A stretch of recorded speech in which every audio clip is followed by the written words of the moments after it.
दोस्तों, आप सबका एक बार फिर से स्वागत है गीता ज्ञान में। आज हम आपको सुनाएंगे सोमवार की व्रत कथा।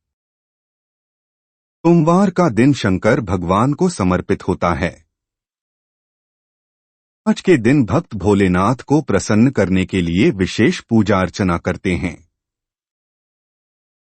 कुछ लोग आज के दिन व्रत भी रखते हैं ताकि शिव की विशेष कृपा प्राप्त की जा सके।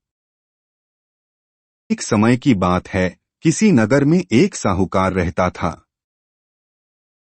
उसके घर में धन की कोई कमी नहीं थी, लेकिन उसकी कोई संतान नहीं थी। इस कारण वह बहुत दुखी था।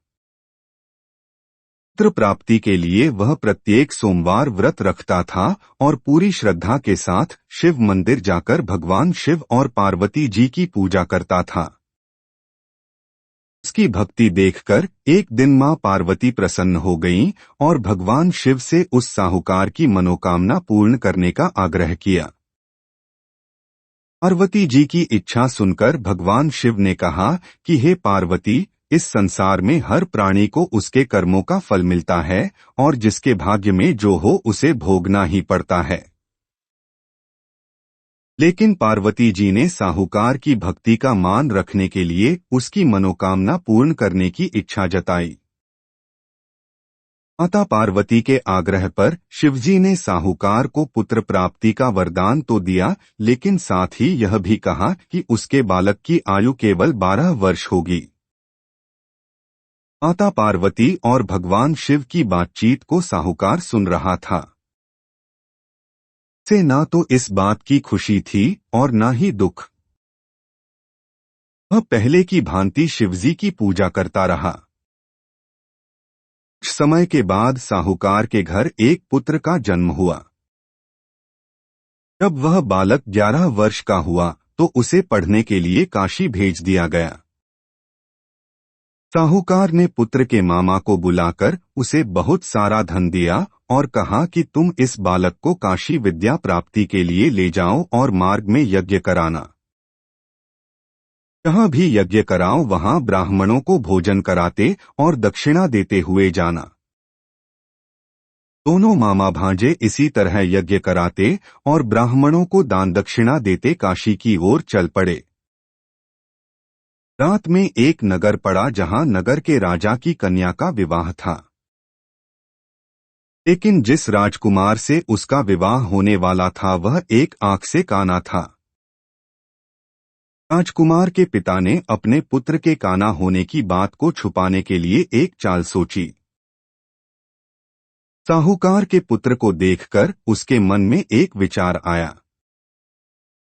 उसने सोचा, क्यों न इस लड़के को दूल्हा बनाकर राजकुमारी से विवाह करा दूं। विवाह के बाद इसको धन देकर विदा कर दूंगा और राजकुमारी को अपने नगर ले जाऊंगा। लड़के को दूल्हे के वस्त्र पहनाकर राजकुमारी से विवाह कर दिया गया। लेकिन साहूकार का पुत्र ईमानदार था। उसे यह बात न्यायसंगत नहीं लगी।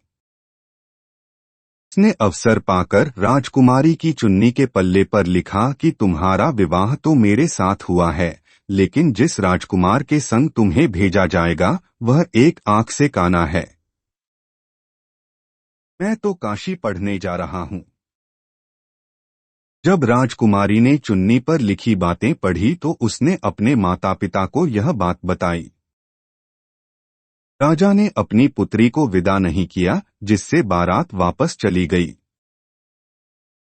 दूसरी ओर साहूकार का लड़का और उसका मामा काशी पहुंचे और वहां जाकर उन्होंने यज्ञ किया। जिस दिन लड़के की आयु 12 साल की हुई उसी दिन यज्ञ रखा गया। लड़के ने अपने मामा से कहा कि मेरी तबीयत कुछ ठीक नहीं है। मामा ने कहा कि तुम अंदर जाकर सो जाओ। शिवजी के वरदानुसार कुछ ही देर में उस बालक के प्राण निकल गए। मृत भांजे को देख उसके मामा ने विलाप शुरू किया। संयोगवश उसी समय शिवजी और माता पार्वती उधर से जा रहे थे। पार्वती ने भगवान से कहा, स्वामी, मुझे इसके रोने के स्वर सहन नहीं हो रहा। आप इस व्यक्ति के कष्ट को अवश्य दूर करें। जब शिवजी मृत बालक के समीप गए तो वह बोले कि यह उसी साहूकार का पुत्र है जिसे मैंने 12 वर्ष की आयु का वरदान दिया। अब इसकी आयु पूरी हो चुकी है। लेकिन मातृभाव से विभोर माता पार्वती ने कहा कि हे महादेव, आप इस बालक को और आयु देने की कृपा करें, अन्यथा इसके वियोग में इसके माता पिता भी तड़प तड़प कर मर जाएंगे। माता पार्वती के आग्रह पर भगवान शिव ने उस लड़के को जीवित होने का वरदान दिया। शिवजी की कृपा से वह लड़का जीवित हो गया। शिक्षा समाप्त करके लड़का मामा के साथ अपने नगर की ओर चल दिया। दोनों चलते हुए उसी नगर में पहुंचे जहां उसका विवाह हुआ था।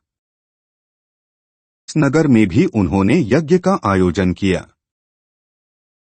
इस लड़के के ससुर ने उसे पहचान लिया और महल में ले जाकर उसकी खातिरदारी की और अपनी पुत्री को विदा किया। इधर साहूकार और उसकी पत्नी भूखे प्यासे रहकर बेटे की प्रतीक्षा कर रहे थे। उन्होंने प्रण कर रखा था कि यदि उन्हें अपने बेटे की मृत्यु का समाचार मिला तो वह भी प्राण त्याग देंगे, परंतु अपने बेटे के जीवित होने का समाचार पाकर वह बेहद प्रसन्न हुए। इसी रात भगवान शिव ने व्यापारी के स्वप्न में आकर कहा, हे श्रेष्ठी, मैंने तेरे सोमवार के व्रत करने और व्रत कथा सुनने से प्रसन्न होकर तेरे पुत्र को लंबी आयु प्रदान की है।